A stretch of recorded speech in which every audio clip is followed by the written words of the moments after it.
investor call. I'll just introduce the company leadership. So we have Ved Krishna, who's the group lead and the vice chairman of the company. We have Satish. Satish is leading the US business, so he's the US business lead. I'll just request everyone to be on mute. Thank you. Um, and we have Rolando. Rolando is the group CFO. We have Gautam, who is the executive director, and we have Sachin, who is the company secretary and legal head. So we'll proceed with this quarter's presentation. Um, I'll just share my screen just a minute.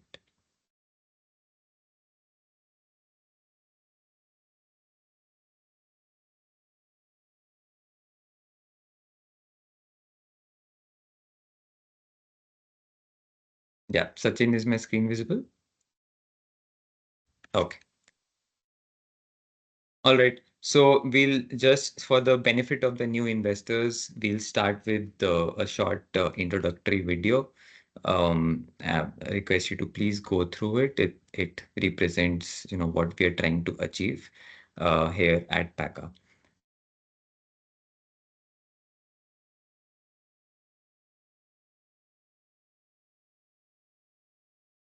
Is the sound coming? Okay, sorry. I'll just share again.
So that was a short glimpse of what we are trying to achieve and our vision.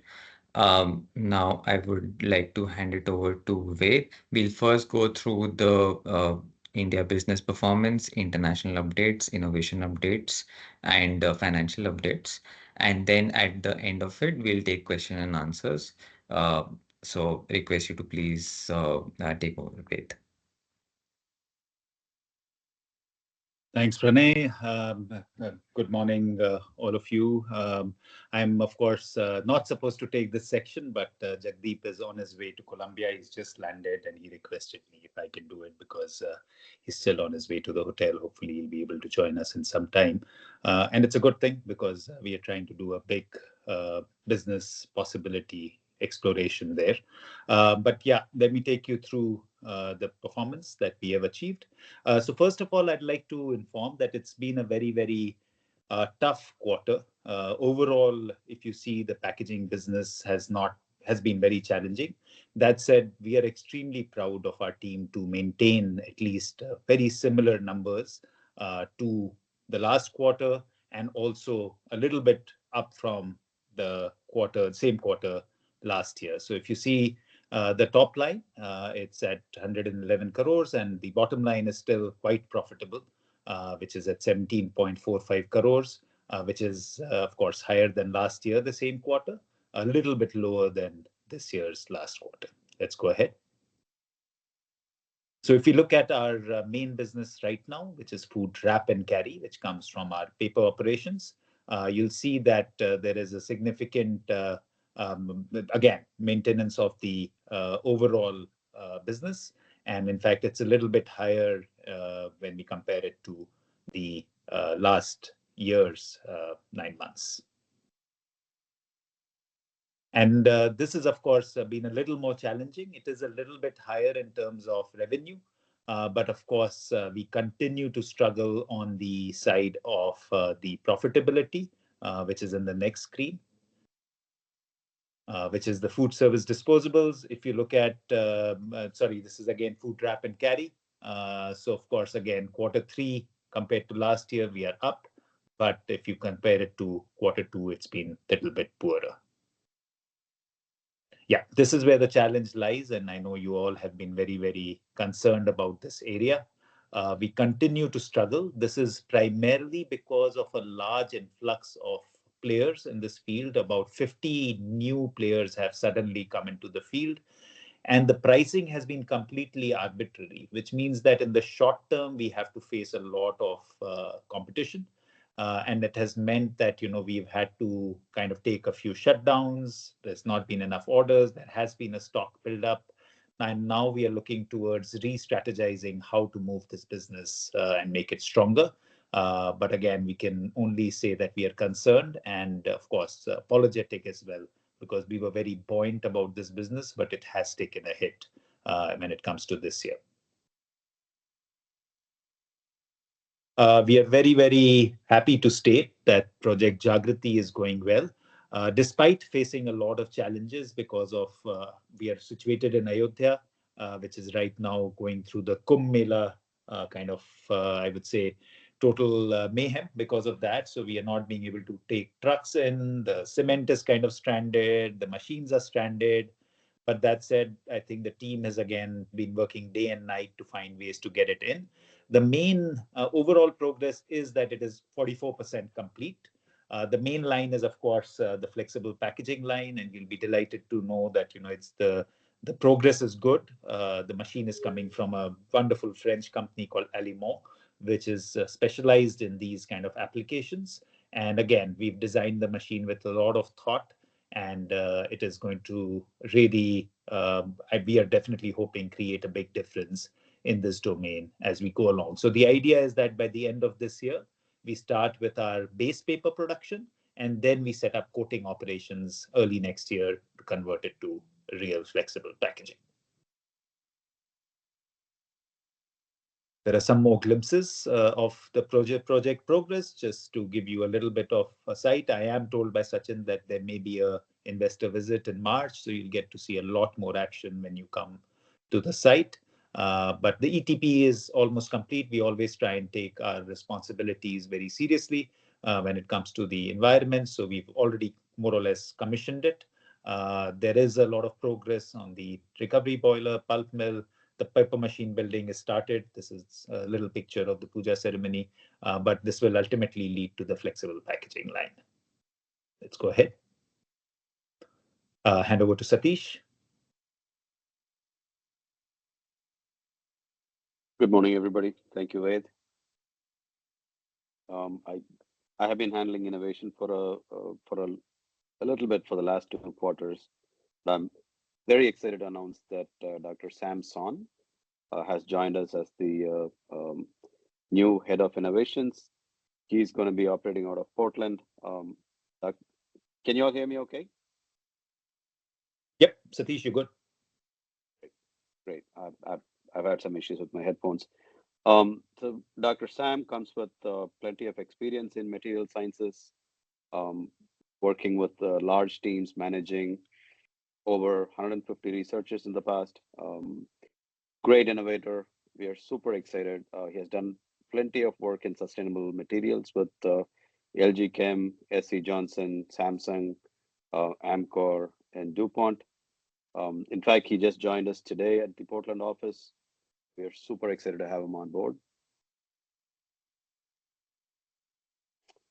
And I would want to give a good update on flexible packaging. We are making great progress with NM development. And the strategy today is to accelerate the non-metallized flexible packaging development. And while we are doing that, commercialize M3, there is a great demand that has come in from both the US market and India.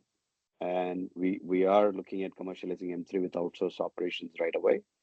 And while these two are happening, um, again, these two would definitely lead us into commercializing non-metallized. So if you look at, I mean, we go by quarter. So the first quarter, which is April, May, June, I'm I'm pretty positive that we would have uh, the development completed, and in second quarter we would commercialize M3, and in third quarter we would go ahead and commercialize non-metallized. So that's what we are looking at. Uh, So M3, just for investors, is a metallized substrate, which is our first edition of the product. Thank you for the clarification, Wade. Sorry, I should have been clear. We have been using internal, and I'm so caught up my head with NM and M3. Let's go. And on the food service disposable side, our entire focus has been on the delivery sector over the last few months. And if you, most of our investors can recall that we have been working tirelessly on coming up with the best possible design for Indian food service applications, which is probably the most challenging in the world. And we have cracked it to about 95%. So there's a slight delay in development. Now we are accelerating this further. Again, we have just shown only one picture here, but there are multiple sizes, but they all look same, right? So this is our new family of delivery containers. We're pretty excited. There have been lots of discussions that are going on around the world. In fact, where that I had great conversations today with the distributor in the U.S. market, a large one. Um, while we are working on the actual delivery containers, the takeaway market is also something that has been growing on the compostable disposable side. So we are developing our clamshells for both India and the US market.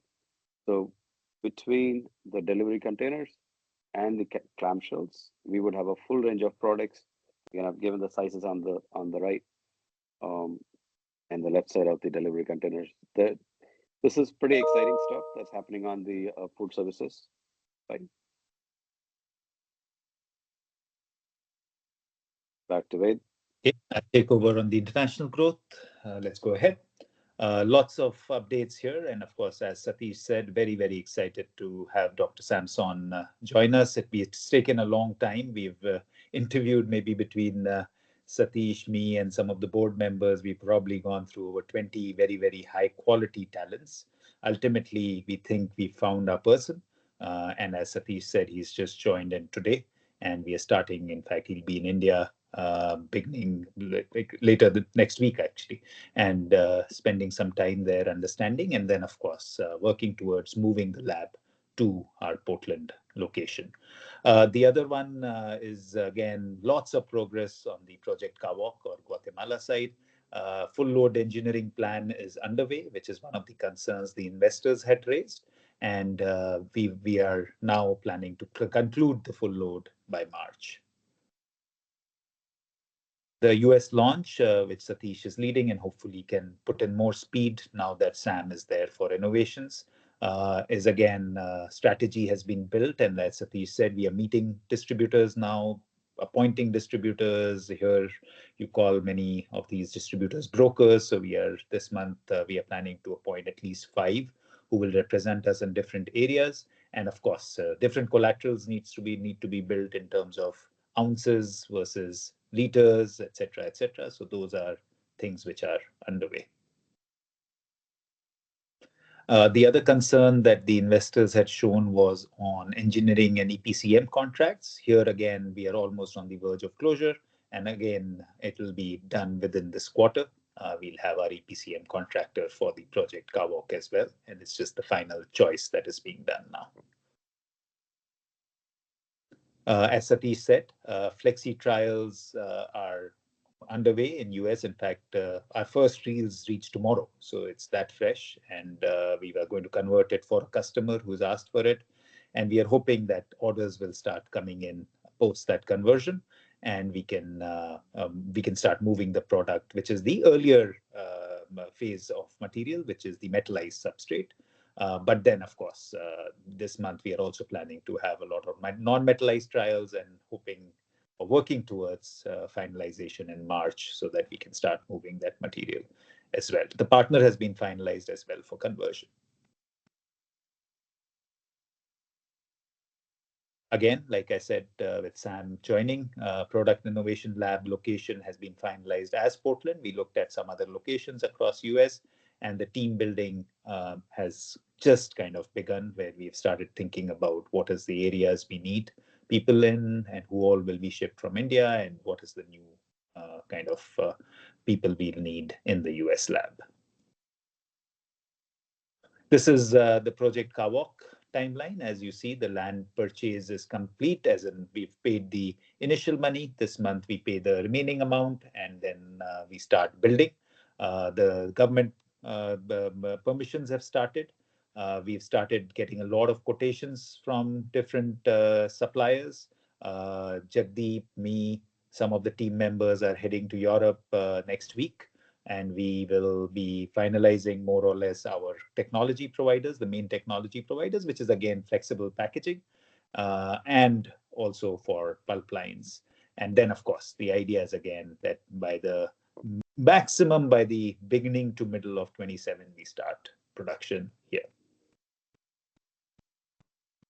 This is what the render looks like now. This looks not as big as it is. It is actually 60 hectares, so 150 acres of area is what the site is. I think it has been designed really beautifully, because the way we've designed it is that it'll produce about 360 tons a day right now of flexible, but it has the capacity, a mirror capacity, to produce another 360 tons. So the total possibility of production here is 720 tons a day, which translates to almost 300,000 tons a year, which is a decent capacity to make our dreams of a cleaner planet more visible. Okay, hand over to Rolando.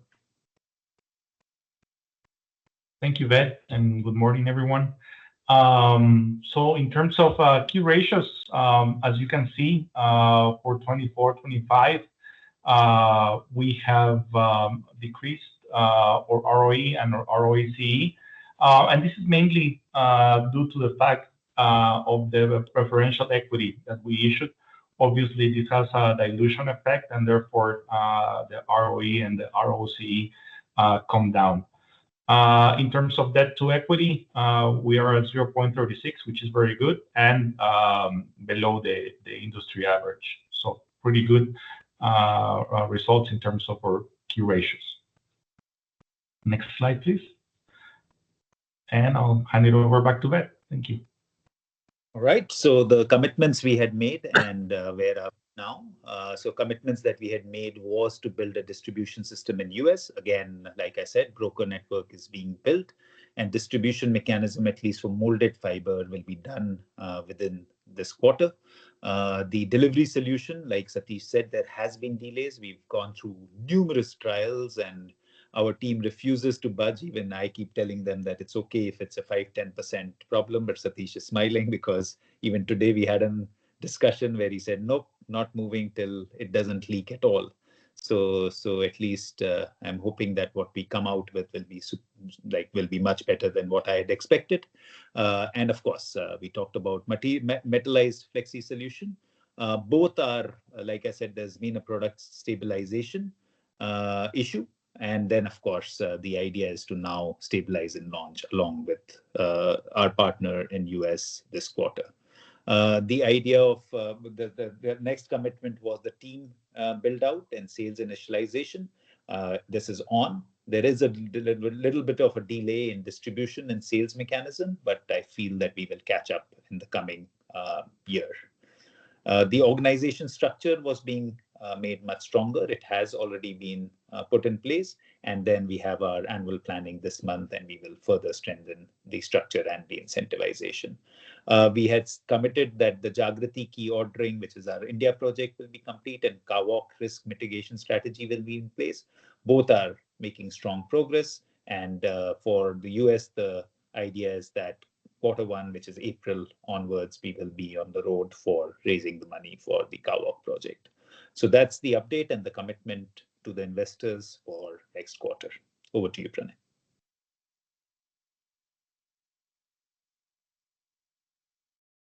Thank you, Ved, and thank you, Satish and Rolando. We'll now take questions, and we'll try to uh, answer as much of them as possible. I request you to please, press the hand raise button on the Teams window. You can also post your questions on chat, and we'll try to respond there as well. So I'll just go. Please limit your questions to a maximum of two so that all the investors get a chance to ask their questions. So the first hand raise was by Mr. Jeet Kala. So please go ahead with your question.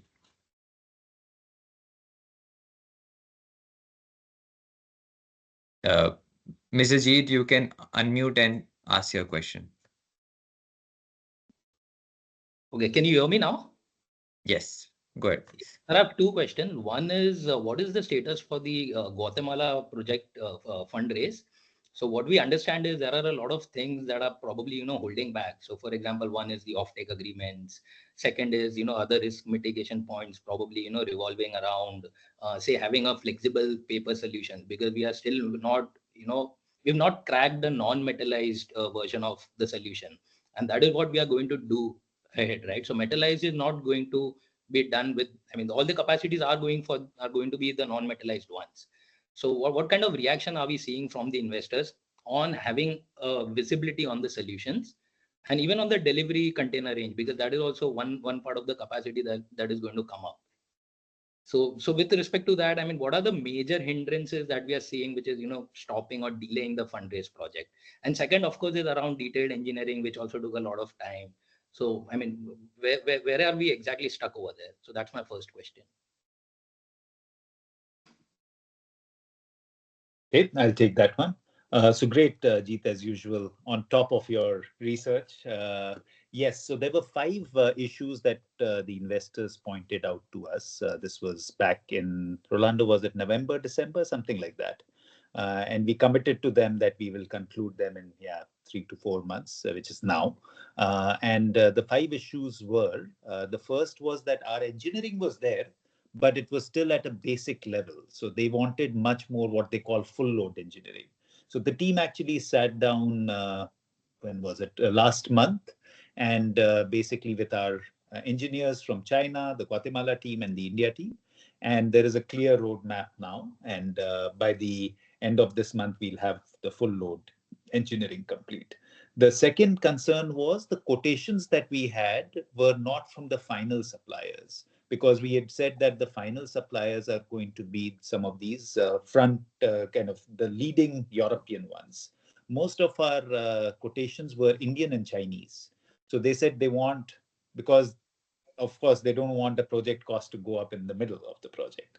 So again, like I said, we are now made significant progress. We also have quotations, but apart from that, we are meeting all the main suppliers next week actually, and then they will be invited to Guatemala at the end of March, where we will start finalizing the LOIs. So that was the second concern. The third was that although we have experience of running similar companies, similar projects, but we don't have it in Latin America and don't have it in this size.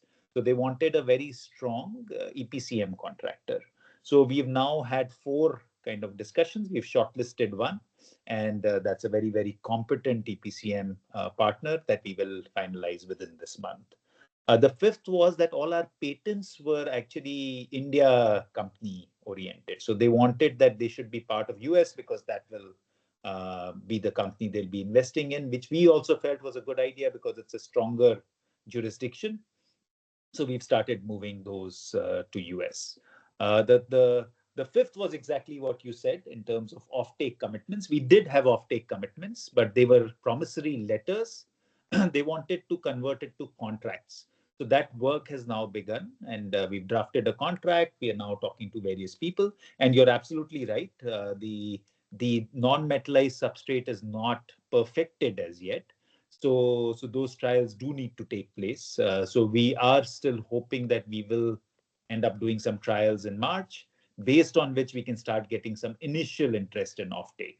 That said, even if the offtake is not complete, we will hit the road show by April.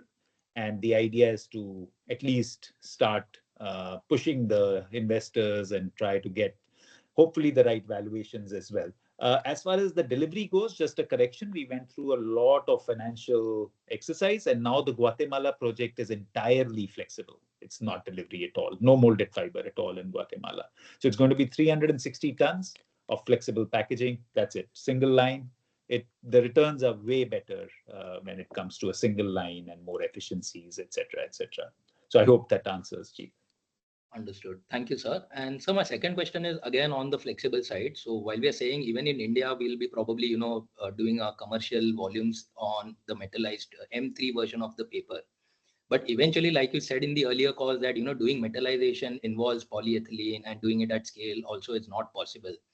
Of course, then this is all about, building relationships, right? Until you eventually find a solution in a NM kind of a grade of a paper solution that you eventually find out. But what is the probability of putting up a capacity, or it's 100%? I mean, zero. I mean, the putting up a metallized capacity is not a possibility. Is that so? No, you can always put up a metallized facility. That's not a challenge. There are a few complications that could happen. Number one, there are two types of metallizations that you can do. The first is transfer metallization, which is fundamentally what you gathered from the last call, where you take a metal kind of aluminum kind of on a polyethylene roll, you stick it together with the paper. So that's called transfer. The other is deposit metallization, which happens on PE kind of material like you see in the potato chips and stuff. That's actually a spray metallization, and you call it vacuum metallization or deposit metallization. That is not possible on paper because paper is fundamentally hills and valleys. So Sachin, you may have to mute someone who's unmuted. You might have to see that list. So basically, that is well, I wouldn't say it's not possible. It's not great. We've tried both. What happens in that methodology is that you don't get the kind of barrier that you want. Plus, it's a batch process. So the only way it works is 30 tons of batches. So you have to have multiple metallizers. So yes, it is, in theory, it is possible, but and the second side of it. So one is, okay, let's consider it's possible. The challenge is that we want all our products to be home compostable and recyclable in the paper stream.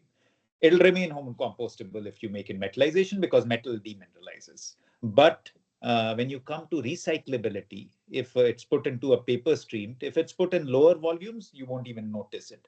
But you can imagine at a higher volume, there will be some shiny substances that will come on the recycled paper. So we don't want that. So that's the other reason why we have to have non-metal. Now, when you come to non-metallized, the second part of your question, The important thing is that we want to do it at scale. That's our big thing. We want to really devote ourselves to building scale. So in non-metallized, we can do dispersion coating, which is a water-based solution. And you can do it at we're talking about a 6-meter machine, 6-meter wide machine in Guatemala, running at 8 to 900 meters a minute. And we can do it, dispersion coating online. So Guatemala machine, we are talking about online coating, not even, so it won't even be a paper and then coating. It'll be one line. And that's only possible. And you immediately save 6 to 7% material, right? Because if you're going to transfer it twice, then there is a 6 to 7% loss, which is a huge loss when you look at the life cycle. So that's the only way. Now your concern, there are numerous levels of barrier, right? It's not just one that I can do potato chips and it needs zero 0.5 WVTR and under 2 OTR, or oxygen transmission rate and water vapor transmission rate. There is numerous applications that we have, and we have a whole grid now. Certain applications like tea, for example. Satish, what is it? 20 OTR and 10 No, the WVTR? 20 is what we achieved, and we gave Yeah, it to Portco. I mean, they said 100 to no problem. 120 is even acceptable for tea. Yeah, so there are different applications. So if you look at the tea bag, it goes for 100 OTR instead of under 1. So like that, there's hard-boiled candy, there's granola, there's sugar sachets, and etc., etc., etc., etc. So we have now bracketed Spices, those. yeah. Yeah, spices. So there are numerous applications which we'd be able to tackle. The only part now is that how do we make sure that it is lowest amount of coat weight and the lowest amount of cost. So that's what we are kind of working on, and that's why a little bit more time. Understood. Thank you for the detailed answer. I have a few more questions. I'll come back in the queue. Thank you. Thank you.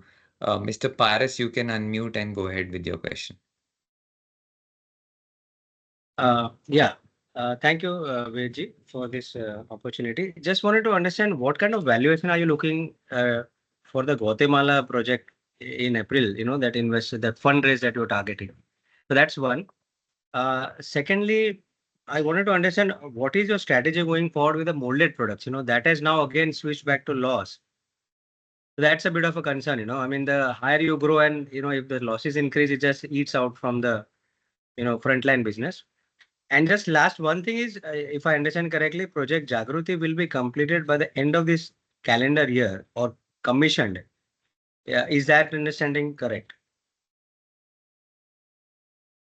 I'll answer the second two and hand it over to Rolando for the pre-money valuation expectation, Rolando.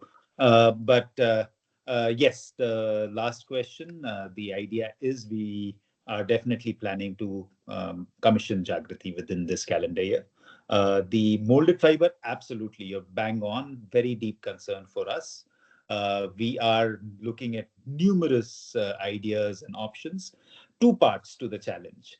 The number one remains a huge issue, which you are all aware of, is our choice of technology, which has always been troublesome right from the beginning. We've struggled with it. We've got it from 30% capacity utilization to 55, but that's not good enough. So we are kind of stuck at 55%, 55 to 60% capacity utilization. Really not great.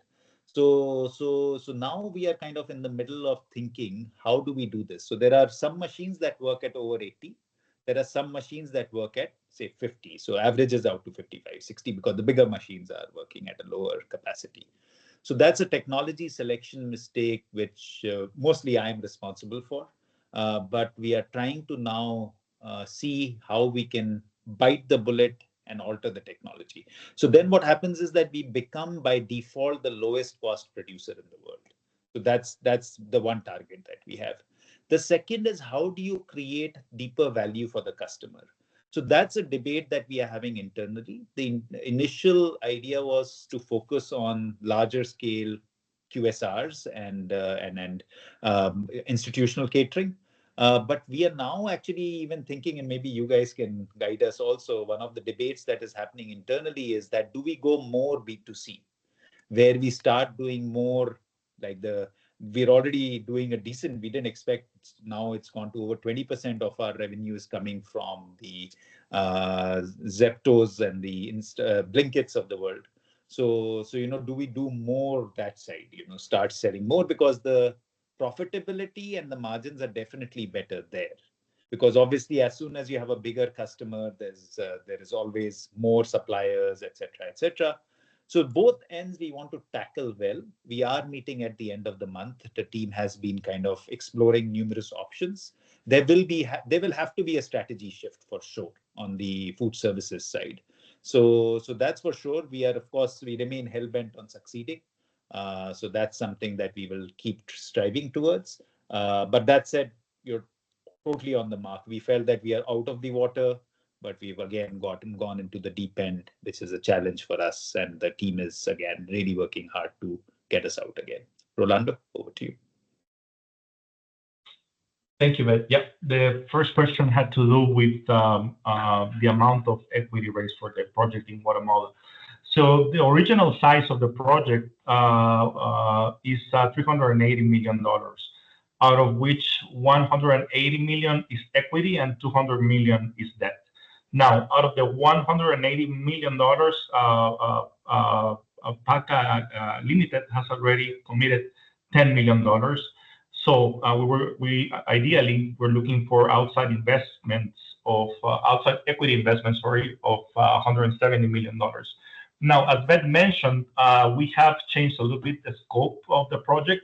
We are focusing now 100% on flexible.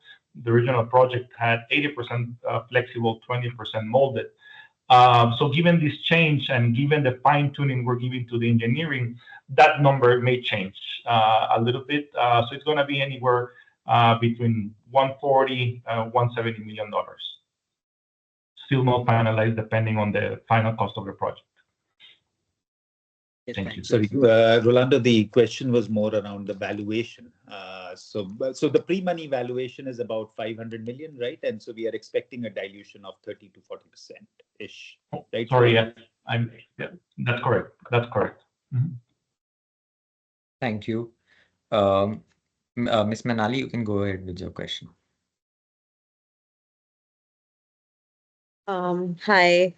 So just a follow-up with what Paras said. I mean, while we are looking at a dilution of 30 to 40%, but considering the current market scenarios, how things have developed, is it really possible to raise that kind of money at 30-40% dilution? Or we may have to progress ahead with the figures because things have changed completely. So that's one question. Second is, while we are looking at we are seeing this food delivery concerns there now. This is ramping up since a very, very, very long time now. So, now also, even with a strategic change or something, would that still be able to, we will be able to pull it off, considering, like now we were having the delivery containers which were water resistant, which we were speaking about that in the last phone call, but nothing on the same lines has come. We were expecting it to come here, but possibly that's taking a little more time, and we may be moving, ahead. But, having with so many things going around, what is the possibility of the real possibility when we see that, to move out from that range, or, metalize will perform first, or, how is it? I just want to understand. No, great questions as always. Yeah, huge change of scenario, and every day, the world is kind of shaking. There's definite. So there are two, one kind of negative, one positive. So in terms of sustainability, it's taken a backseat for sure, especially in the US market. Of course, Right. the other markets still remain important. Now it's like, yeah, even we don't need paper straws, and all those kind of statements are coming out, which is obviously a point of concern. But the second side, Manali, is very interesting. Economics is buoyant. A lot of investors are very, very interested in investing suddenly on the US side. So the only way we'll get to know is to hit the road. So actually, we don't know. And of course, it depends on what is the kind of interest we are able to generate. At least our bankers, our Nomura, are not concerned yet. they say that, it's a good project. It doesn't matter what government, what policies, etc., etc. The once the risk has been mitigated, the five factors we said, they feel that it is still doable. That said, again, first rodeo for us also. So let's go out into the market. Let's see what they say. What we are clear about is that it's a great project. Something has led us here. So that kind of universes collaboration will keep happening, and we'll be guided one way or the other. So it won't go futile. That we are very sure, and that's also taking us, like I said in the beginning. Jagdeep has just landed in Colombia. I'm joining him day after there. There is a partnership opportunity there, trying to make products there, supply it to the other markets while we do our own Guatemala project, etc., etc., etc. So lots of things in the air. We remain focused on our agenda of building these products. Um, we do have a pivot a little bit, and we are looking at Europe as well now. Earlier, we were not at all looking at Europe. And let's see if that's the case. We'll start supplying in Europe. And that's, again, another thing we are doing in May. Again, doing a lot of meetings in Europe within May as well. The second, again, like you said, it is a challenge. So there are two ways, like I said to Paras, there are two ways we are tackling it. Become the lowest cost producers in the world. So one is cost competence.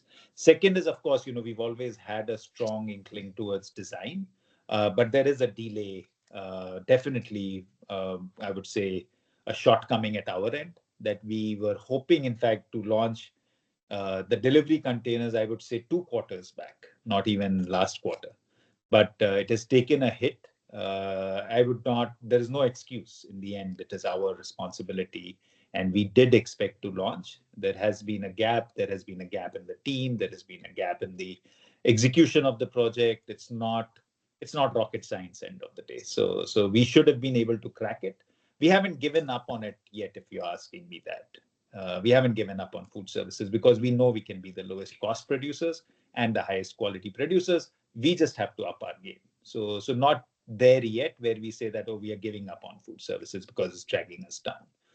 This month later, the team is going to provide us their strategic direction, because we've also said that there is no use dabbling in a business which is going to generate 60 crores of revenue and 2 crores of profit or no profit. That's obvious. So we have said that we have to have a significant market share within the disposables market. So the target is at least 20% of the total disposables market, not the molded fiber disposables market. How do we march towards that is something that we are kind of exploring with the team. And let's hope that they will come out with a good strategy and we'll be able to update you in the next quarter. Rolando, do you want to add anything onto the first part? Well, I think that's a wonderful question. Wonderful question. Yeah, that dilution comes out of a financial exercise, right? And that's still up for negotiation. However, I do think that the fact remains that we are bringing in all the know-how, and we have taken most of the risk, right? Coming into Guatemala, signing the MOUs for the raw material supply, investing the first $10 million, etc. So, we believe that these arguments, in addition to what Beth has mentioned, gives us a very strong argument to maintain that dilution.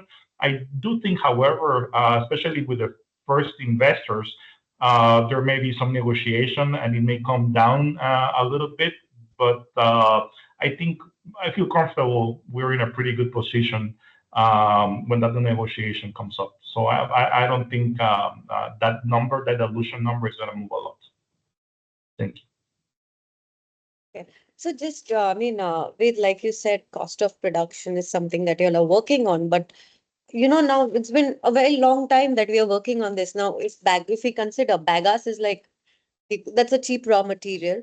You have power in your hand. So when these two major things are with you, in spite of this, we are still, struggling with cost of production.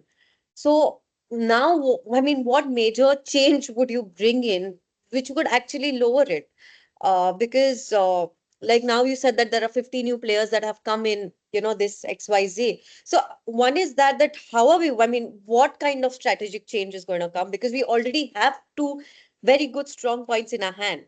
Secondly, it is more also about that how much really is the lifeline of this? I mean, how much are we really ready to still give in? And what would be the point, that think, no, now this is the stop and, this is it. Like, there's no more, this is how we're going to go about it, that this is the stop here. Beyond this, there's nothing possible. So singular issue. You're totally right. We are the lowest cost pulp producer globally. We have our power cost to be, I would say, one of the lowest, if not the lowest. And those are the main inputs, apart from some chemicals. So those are the three big inputs. So what the other companies do is save on chemicals. That's by lowering the quality. So that's fundamentally it.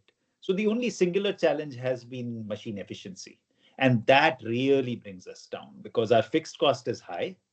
We have a very much stronger, much heavier management setup, team, etc., branding, marketing. All those costs are way higher than everybody else. So we are looking at those fixed costs. The biggest one is, of course, machine efficiency. You can't expect to make huge money with 50-55% capacity utilization, and that's Right. the one mistake which we have to amend. So yes, there may be, if we are convinced about the team strategy, then we might bite a bitter bullet one more time, where we may say that we'll take a write-off on the current machines and invest in new machines. That is a possibility. Now, how will we do it, etc., etc.? How will we fund it? It'll probably be a European machine. We'll take a supplier's credit, etc., etc. So again, that's again something that we will decide later this month. Happy to inform you guys. Even like it doesn't have to wait for the next investors call. We can take a release out and inform you on the decision. We are definitely hopeful that the team will come out with something strong. I totally agree with you. If it's going to be just like little bit here, little bit there, that doesn't make sense. Ultimately, the projections have to become better than our wrap and carry. Simple as that. If you're going to say that you're going to do so much work and so much effort and generate lesser revenue and lesser profitability than the basic wrap and carry segment, then it's not worth it. So that we are clear about, and that's something that's been communicated very well. But in the end, like we can't. It's our team, so we can't. We take the responsibility. We can't blame anyone else. We choose the team. We choose the team players. We generate the enthusiasm within them. So that said, we will definitely try to turn things around still. Not given up yet, is what I would say. When will we give up? That's a $1 million question. Well, of course, we won't take the company down. So of course, at the stage where we feel there is nothing coming, we will give up. But hopefully that day won't come. Okay, thank you. Thank you. Mr. Vignesh, you can go ahead with your question.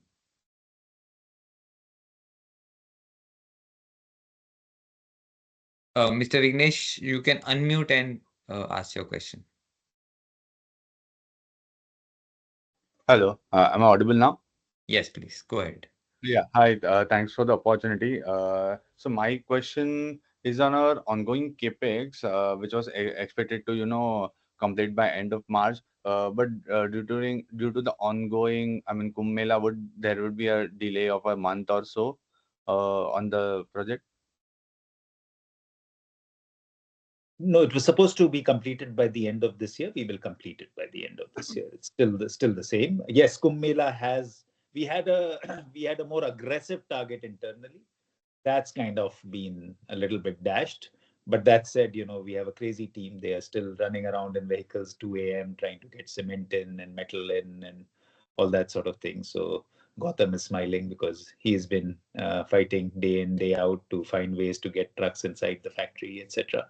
So yeah, so we are trying our best. But that said, yes, about a month has been. What would you say, Gautam? About a month of compromise?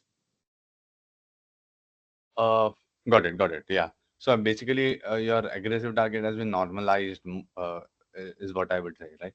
So yeah, my second question is on the geopolitical scenario. I mean, with such a huge capex coming up, right? So, a company like McDonald's who is eyeing 2030 for a 36 or 40% lower emission. I mean, and that is targeted using more eco-friendly ways. So, what is the change in political environment going to impact the targets that has been set by such MNCs, right? To reach a goal of more a greener, way of operating, and in case of any slowdown on such target of reaching by 2030, what would be our competency to match, our cost or our realization for that matter with products which are not like environmental friendly but very quite cheaper available. So what is our way to tackle this? So, like in everything else, there is a plethora of companies. There has been a lot of sliding of targets that people had set. You know, we have Coca-Cola that had set 28. Now it's moved it to 2030. There is various others. So we are seeing that change. But what we also see is that there is a desire for change for multiple reasons. One is, of course, the government regulation. That's one part of it, but there is also customer awareness. Gen Z is a different breed, uh, and we find that there is a clear understanding in the companies that it does give them stronger brand value if they use more sustainable solutions. Now, ultimately, we as a company feel that you know there is no reason to think that sustainable products are going to be poorer in performance and more expensive in cost. I think that's a misnomer. We need to defy that. So ultimately, the idea will be how do we perform better at a lower cost. So that's something we discuss day in day out and explore. So I think this whole idea, that's the starting point, needs to be that if it's sustainable, you will have to pay more and expect less. We feel that that in itself is I would say, a wrong place to start with.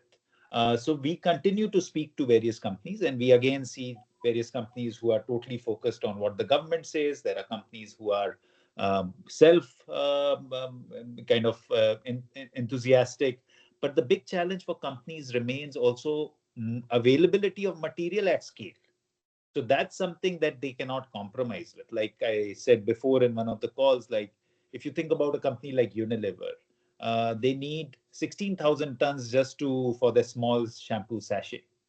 Now, who is the company that is going to provide 16,000 tons becomes a challenge. First is, of course, quality of material, and then how are we going to provide?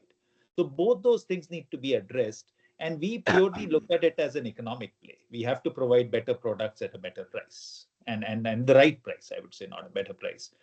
So that's something that we continue to look at, and we will try and match the current substrates in terms of both.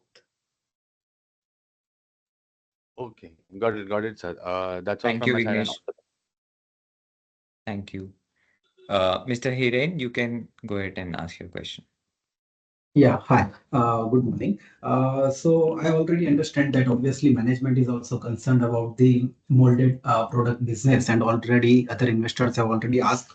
But my question is mainly on regarding, see, Pakka being even pioneers. So we understand that obviously whenever any company is the pioneering any product, company faces lots of cost in developing the market, training the market, and having a lots of the going through various trials. And whenever new entrant comes, he can leverage this particular learning of the pioneer company and may not have to that much the cost of the developing or training the market. And maybe based on the whatever mistakes, like you rightly said, that maybe because of the technology selection or machine efficiency, they may be able to now, whoever the company is new entrant, they may be able to, they don't have to face this particular cost and may be able to have more competitive products at a lower cost. So because Pakka's main now valuation and all the future strategies on the type of this all those new product and services which are not available in the market at right now, including the flexible packaging. So, do you foresee this type of continuity in the other product also, like mainly on the flexible packaging, for which the main strategy of the Pakka for the coming years foresee future? So that may be also case that at present there are not a lot of company who has a similar product.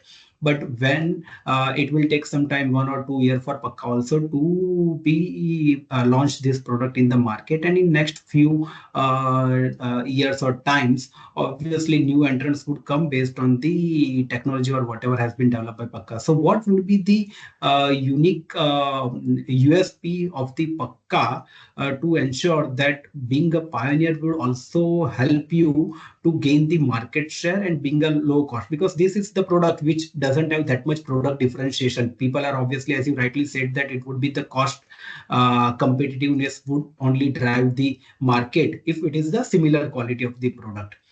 So what would be the main USP where Pakka would ensure that this particular thing would not happen for in the future for this new products? So, few parts. Great question again. But the good thing in life is that whatever happens to us is our responsibility. So we cannot blame markets. We cannot blame others. Nobody stops us from innovating. Nobody stops us from improving our cost. Nobody stops us from moving ahead. So there is nobody else to blame in life. So that's very strongly in our ethos. So yes, it's a good thing that others are copying us than us copying others. So we'll definitely prefer that than the other way around. So we would rather keep charging ahead and innovating and creating better products. The second and the bigger part, and this may sound a little utopian to the investors because you're coming from a financial discipline, but fundamentally, why do we exist as Pakka? We exist because we want to leave the earth cleaner. So that's the big goal, right? The business is to support that goal. So end of the day, we would love it if more and more people come, right? If we were to create something and more people came, that means that goal is being supported, right? The more the people are, the more the material is, the more the innovation is, the more the push is for us to excel. So right, so we do have things like design patents, but we haven't yet taken anyone to court. There's enough copying of design that is happening. But we say, okay, there's a lot of other ways to do this better. We can have better customer service. We can have a better consistency of product. We can have, numerous things within that to be able to excel. Um, Similarly, in flexible packaging, for sure, there will be chemistries that will happen. There will be structures that will be copied. It again depends on how good we are. Are we able to do our job well? Are we able to fulfill the promise we are making to the customer? Are we adding value to the customer? If we are not adding value to the customer, then we don't have rights to exist, right? In the end, if we are just doing that because of protectionism, I would say that will be harmed at some point or the other. That would be challenged at some point or the other. So I would say the key for us is to build a strong innovation engine, to build a lot of strength in our cost excellence, to build much stronger customer connect and relationships and consistency, which is what we've done over the last 40 some years in pulp and paper. Today also, in the R grades of paper, we are probably the most expensive. But the customer doesn't switch because they know the kind of service they're going to get, the kind of consistency they're going to get. So we have to build the same engine. So the good thing is, we are the only ones to blame. We can't blame anyone else.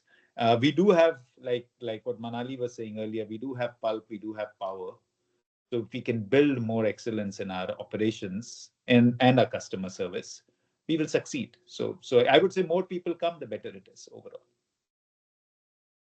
Thank you. And second question is related to this already discussed point that in now US, the government being changed, and obviously their focus is on the more pro oil, Trump being a more pro oil, and that and it may divert some capital, but obviously, as you said, that ultimately it would be the consumer who may push the market.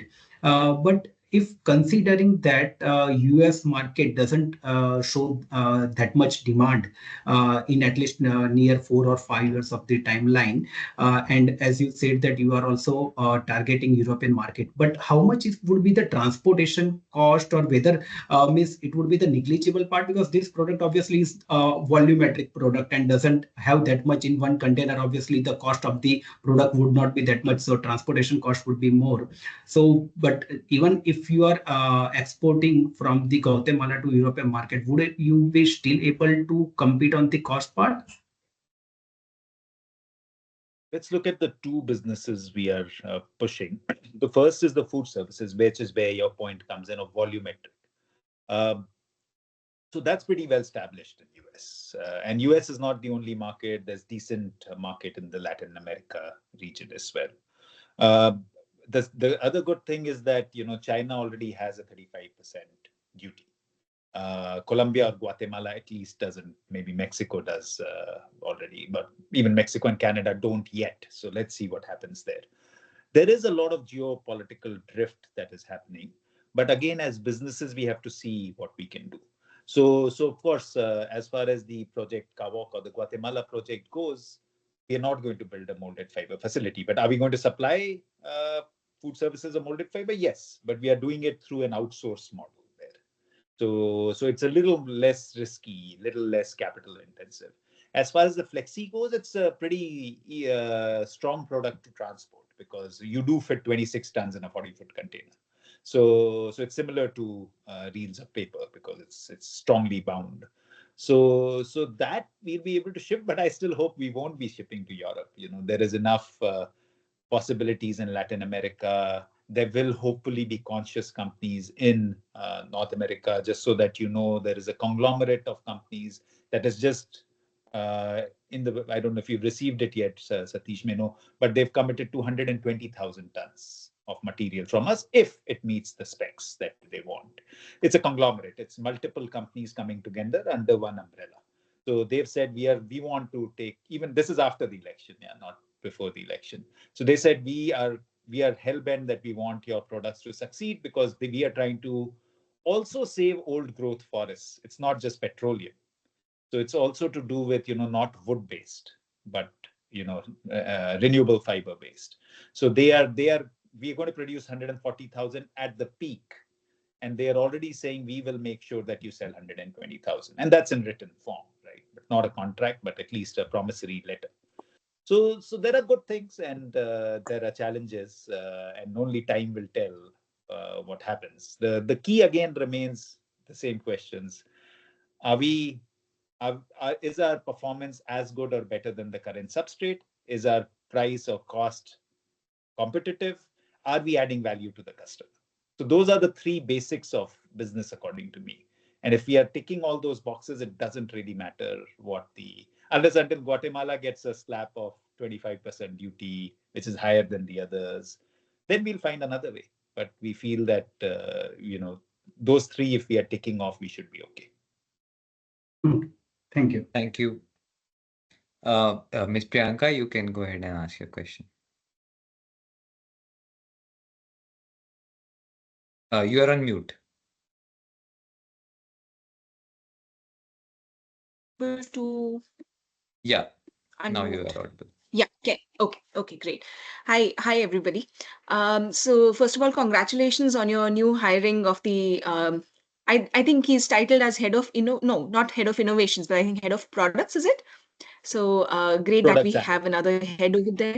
Products and innovation. So is it safe to assume that the research will now move to Portland, or we'll have two centers of research, one in India and one in Portland?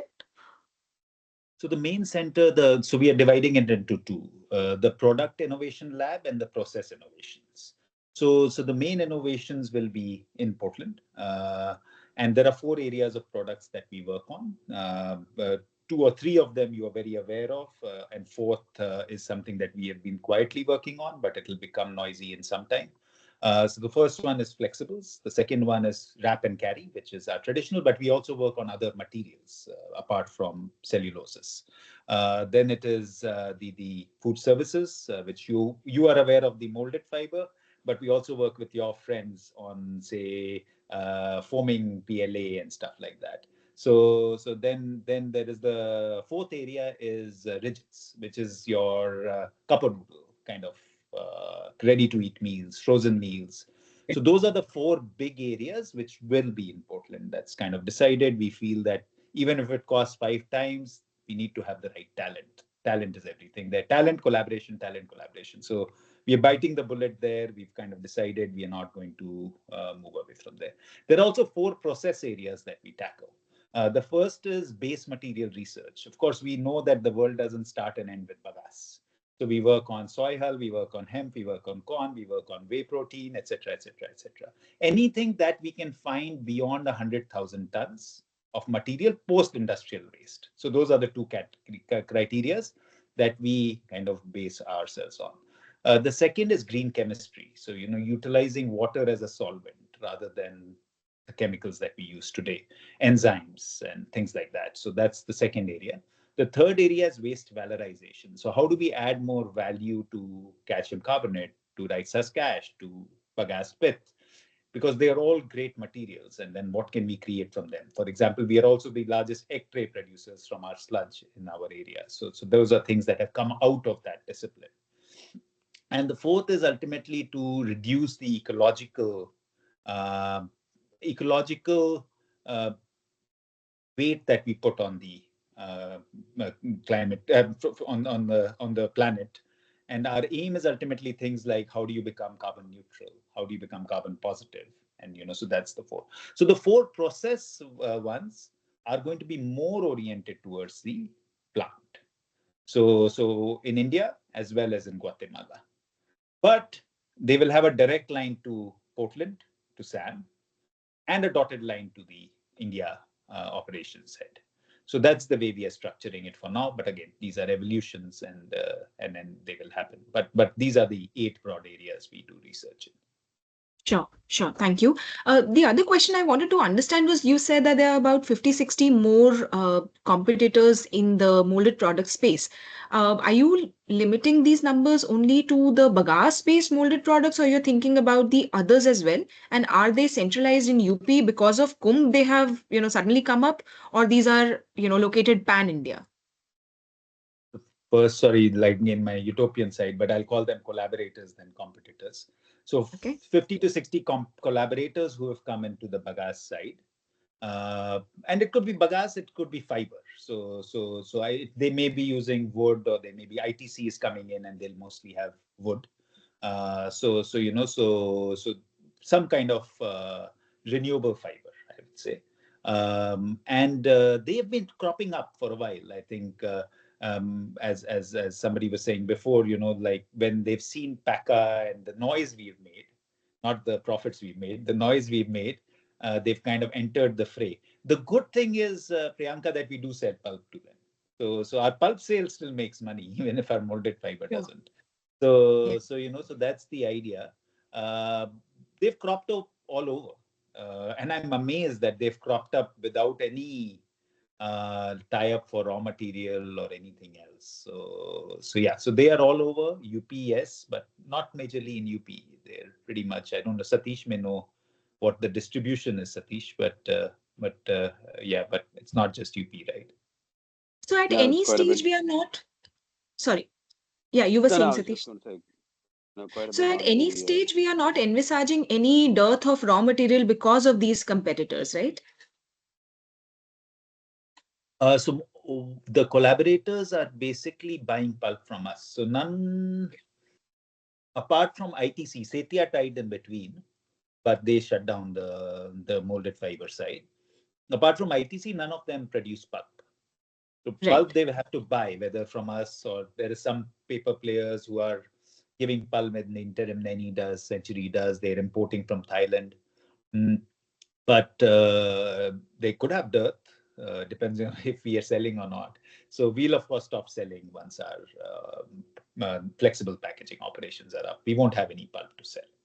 So we do have, if we do sell, then it'll be to our outsourcing partners only. Right. So we have about 4 partners right now. So those are the partners we'll continue to support, but otherwise we won't have pulp to sell. Sure. So my other question is with respect to the metallized flexible packaging that we were talking about. Are there any trials still going on in India for metallized packaging, or we are totally going to move towards non-metallized in India as well? Satish? There are plenty of interest that is coming about, Priyanka. We continue to work with Brownie Bear. There is also another chocolate company, S'mores. They continue to stay interested.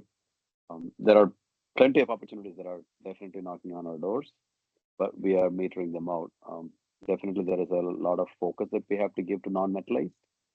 So I'm making sure that the R&D team is so focused on non-metallized because that's what we need to make, and we are and commercially we are addressing what we can today. Okay, so we hope to hear good news from you on the non-metallized and metallized part also soon.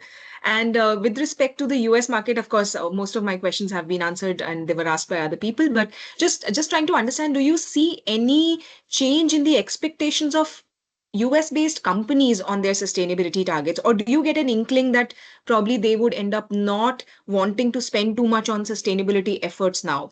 And in that respect, would we want to sort of reconsider the project costs based on maybe what kind of money we can make now that the entire thing seems to have changed?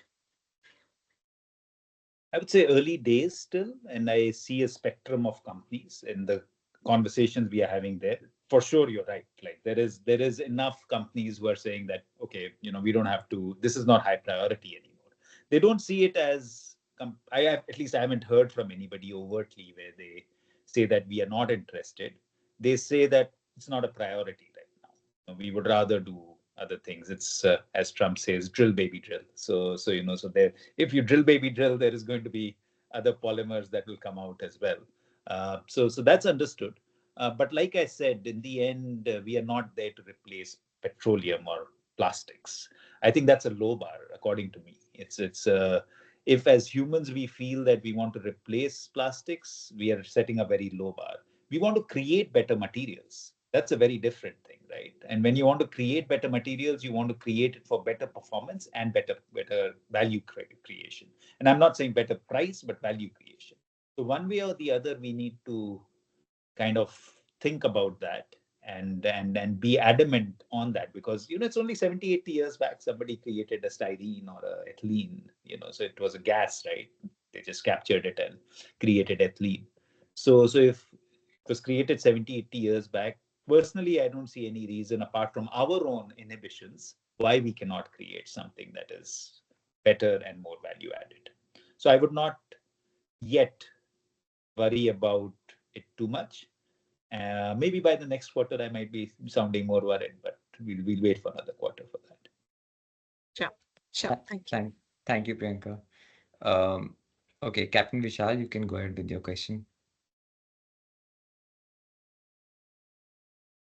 Yeah, hi, good morning. Yeah, good morning. Yeah, my first question is in 2024 during the con calls, you had mentioned that you were, very confident of 20% plus margins. So on the same lines, can you please provide a guidance for your revenues, EBITDA, and margins you expect for 26 and 27? My board is already very unhappy with me and these forward-looking statements. So I'm going to avoid that. What I can assure you is that we will definitely continue to work the way we have been working, and we will try and make sure that we do our utmost to maintain what we've been doing so far. Okay. Question two, I think a lot of people have asked this, but I've invested in Pakka since 2016-17, so it's been almost 8-9 years, and I've been following the molded products quite closely. So I believe it was launched somewhere in 2018, and since then we have been struggling to make profits in this. So can you please give us a guidance on the plan you have right now in place to make it more profitable in the coming years? And since we've given a lot of time, how much more time do you need or you anticipate for it to turn profitable? million-dollar question, and Manali already, asked me on this. So give us another month. We are meeting the team later this month. They are supposed to provide us a plan for significant impact, and then we'll be able to decide within March the direction we are headed. So either Sachin, if you can make a note, we can specially send an. What is our methodology, Sachin? Can we send a communication, or maybe we can send it through BSE, right? We can send a communication to the investors because this is a valid. Sorry, you're muted. So yeah, if We you can can send send directly, sir, to the investor also through email and also upload on the stock exchange also. Okay, great. So let me give us another month. What we will do is, Sachin, let's make a note of it post our annual planning. So maybe end of March, we send a note on our plan for the food services business. Okay, thank you. Thank you. So, Mr. Paris, you can ask your question.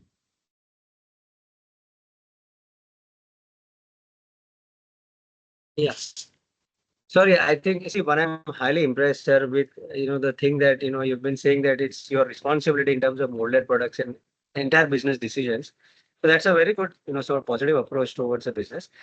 But, and I don't want to pressurize much, but, just one thing that I feel on this molded products bit, obviously it's been quite a long time, for it to turn around. It did turn around. It seemed like it turned around and then it dipped into red.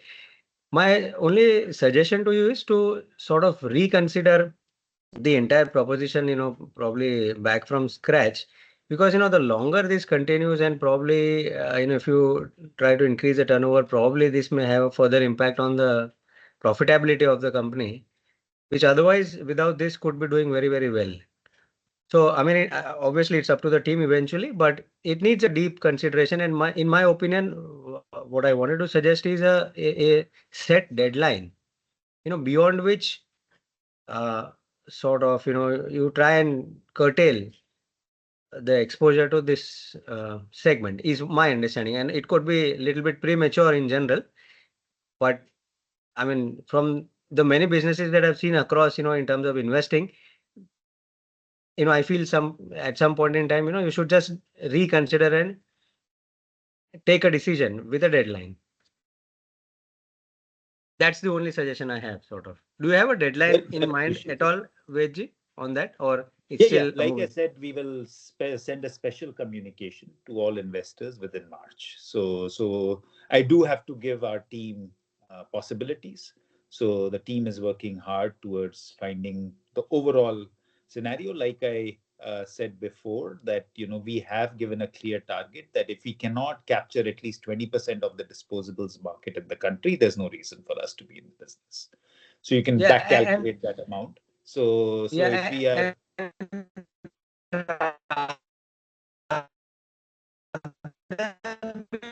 you need to be profitable about it. Yeah, of course. Yep. There is no reason to be in the business if you're not profitable. We are not looking for revenues only, for sure. Absolutely. Yeah, because you've seen various new age businesses just targeting revenue and market shares, but do not really deliver bottom line. They have SoftBank money, we don't. Yeah. And just last thing, Vijay, on this, this was on this Trump administration, and there have been some discussions, I heard that, whether that Trump administration does have an impact on our fundamentals, in your opinion. You've been traveling, you meet people, you meet investors and your suppliers, customers, likely potential customers, etc. Now you are in the process of sort of offtake agreements also, which will make it very clear to you, where do you stand.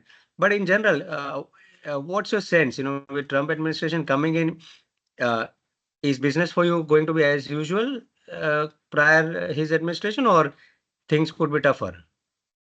I don't think business will be as usual anywhere in the world. So that's clear. Like, of course, things will be shaky at the kind of decision making that is happening in merely 3 weeks. So we are clear about that. But that said, like I said, the fundamentals of business are, end of the day, make a superior product, make it consistently, provide value to the customer. So those three have to be adhered to in any business, and that's what we will focus on. The only other thing I'd like to add is that if you look at US is not merely a federal-led country. States have a lot of sway.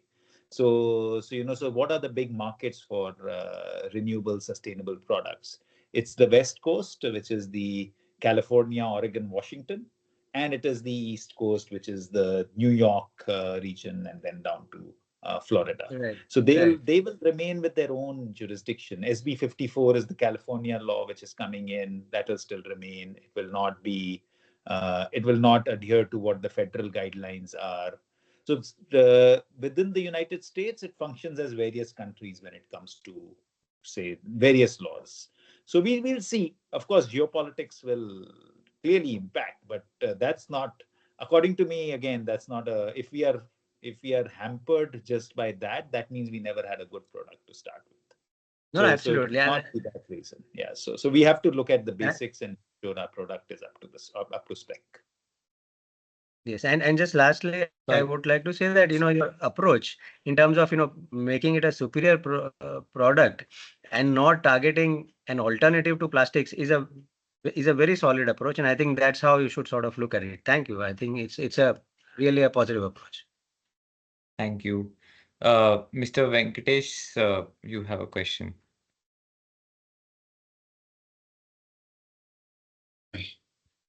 Good morning. Hi, Ved. Hi, Satish. Hope all of you are doing well. Boss, I want to just give I'll take 3 minutes, 1 minute of premise because I've been tracking a lot of people's questions and I think I would love to moderate this discussion. Everybody's question is revolved around one factor, which is something that is out of our control. And I think the core thing I think any business focuses on is the core process, the capital, and the customer. There are 3 C's that people look at. I think things like Trump, Modi ji, all this will come and go. We play life accordingly. I don't think that is something that is broadly under our control. I'm very happy that you paid respect to a lot of people. The fact of the matter is, as we navigate as we go along. So full credit to you for accepting the questions. And second question is the people also asked about the core process in terms of what do you want to do about the molded fibers business model. I think the same repetition in different ways. My sense is that my request is that, sir, you guys know what you're doing. Your company is $120 million market cap for which we are getting a basic paper and pulp business. And you guys are trying to innovate and you're also trying to set up something fantastic in Guatemala. So that's completely a venture capital investment. If that optionality works out, it's great for everyone. So my sense is I would really think that don't put yourself under pressure that 1 month you want to take a decision or anything because you never know where you're going to hit. Maybe you just want to figure out this is the kind of money that I'm going to put in there and I'm not going to waste any more of this or because we are all financial analysts and fund managers. We're looking at this year's returns, next year returns. To be honest with you, a lot of people don't think 10 years or 5 years here. Okay, so that's one.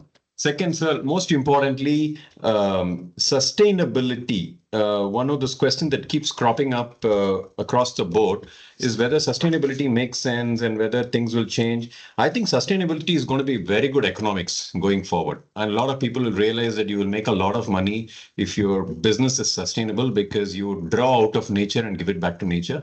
So something that I don't think you should give up quickly. One suggestion, I have 2 questions and one suggestion. The question is, in terms of the team, we are talking about the India business. Jagdeep was there. He's doing a great job. Then we got a head of innovation products. And what about, and Satish is moving to take care of the US business. So whose baby is the India customer, B2B or the B2C business? If the molded fiber business is going to take off and we want to attack and we want to take 20% market share, who is the person responsible to get it there over the next 12 months or 24 months? That's my first question. Second, in terms of organization structure, is this enough for you in terms of business development, go to market? Who decides whether you want to be B2C company or a B2B company? Because my question actually is, if you in a typical day's mind space, how much of your mind space goes to B2C and B2B on the molded fiber business? How much is on the core business and how much is on Guatemala? If you think about it, I think we may get some answers. That's my first question. And if you can answer that, and then I'll come to the suggestion part. Yeah. Again, as usual, Venkatesh, it's always great to hear from you and get your views because they always spark more thought.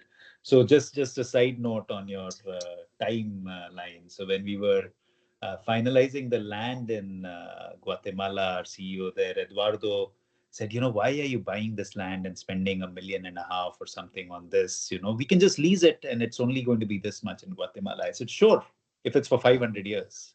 Yeah. So you're talking about 1 year, 2 years, quarter.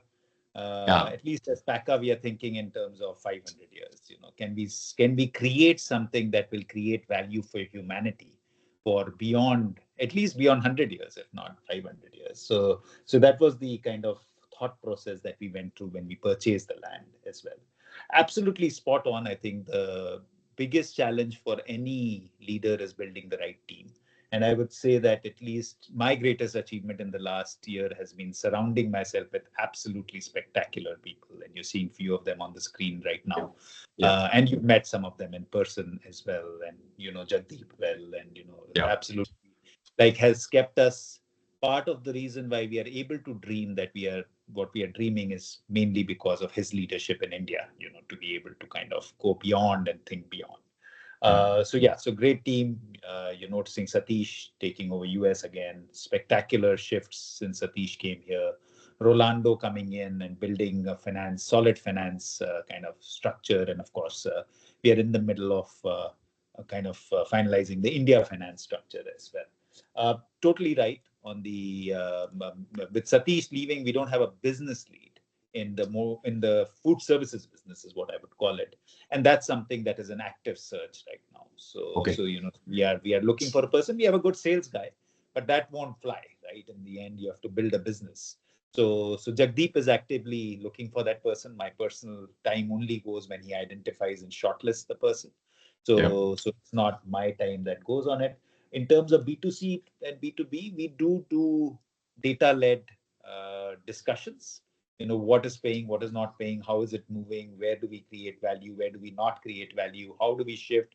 My whole thought process or our whole thought process works from how do you keep it simple? How do you go for lesser number of SKUs? How do you go for lesser number of packaging solutions? How do you go for lesser numbers of distribution systems and create volume? So that's the fundamental questioning that we do. And that comes from a singular idea. What is Pakka as a business? Pakka is a business that is trying to build scale in manufacturing. So that's our bottom line. So anything that is not adhering to that, we will drop. So we've dabbled in a lot of things, but we ask the question again, is this going to create scale in manufacturing? Because it doesn't feed our ultimate goal, right? Which is a cleaner planet. So if you're going to do a little bit of dabbling here, a little bit of dabbling there, that's not going to create impact. So it's singular idea, which is built on this. So that's the only question we kind of ask again and say yes or no based on that. Just a little bit, I think it was Hiren was asked talking about lots of guys coming in, 50 people, more technologies coming in. My sense is if you get your product right and decent cost structure and the team, I think it's pretty easy to fight the unorganized market if you're really targeting only 20% market share. So my sense is please take your time and figure out whether this business works or not. And I think you've got something right. I think we just need to fine tune.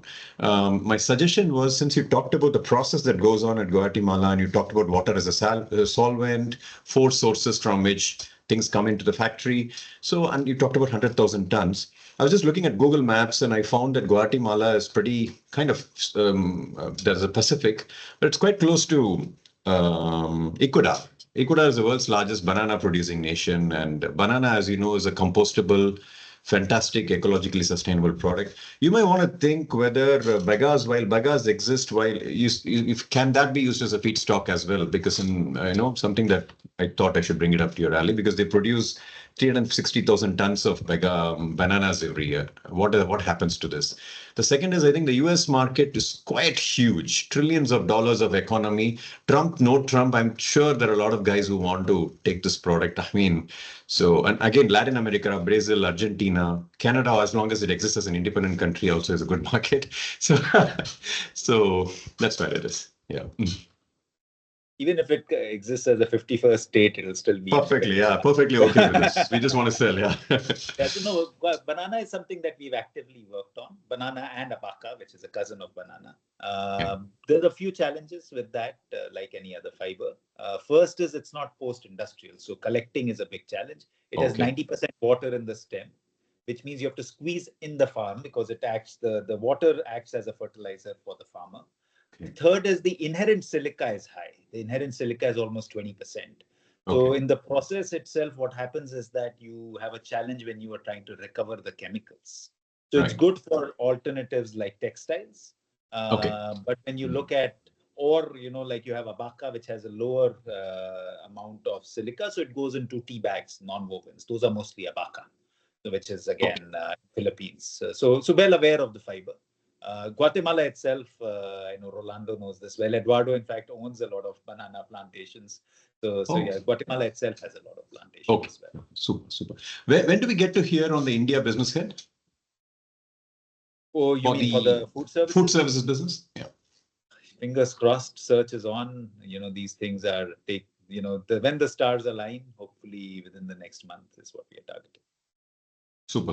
That's it from my side. All the best. Thank you, Venki. Thank you. So we'll take the final question from Hiren.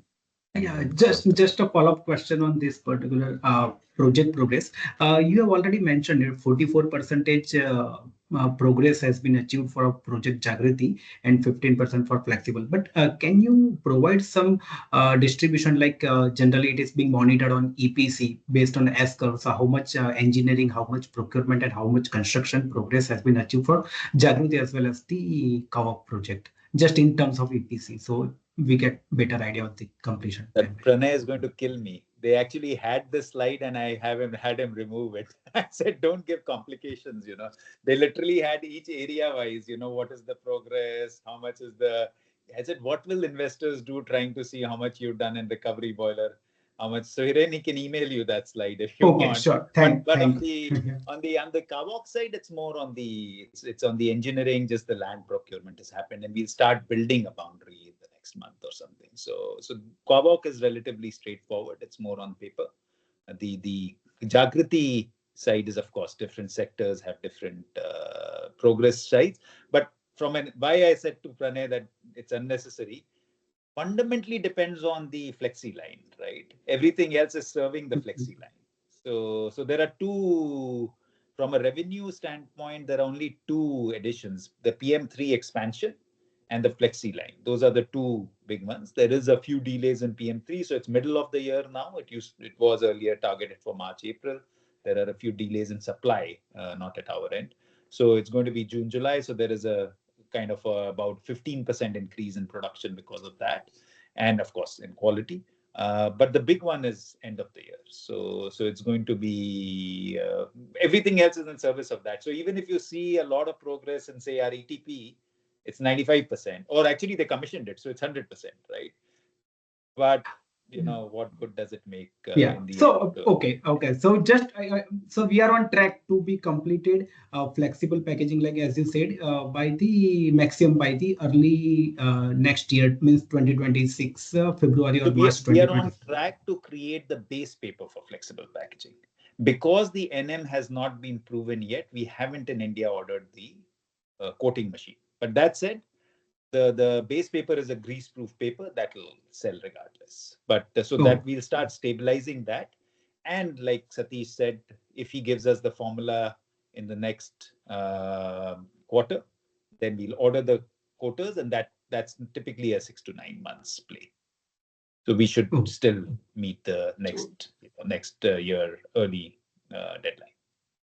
So Hiren is asking these questions because he's an engineer, procurement, he's done work for Adani. So you probably hire him as a consultant, he comes on board. Yeah. Good. Thank you, Hiren. That keeps us on our toes. Next time, I won't get Pranay to remove that slide, just for you. Okay. Thank you. Thank you, guys. As always, thank you all for your support, your questioning, your guidance. We keep looking forward to these calls. It's always so much energy and excitement for us. So thank you so much for your support. Thanks for patiently answering. Thank you, everybody. Thank you. Thank you, everyone. Okay. In case you want to get an SMS notification also, that is also possible. You can just put your phone number in the portal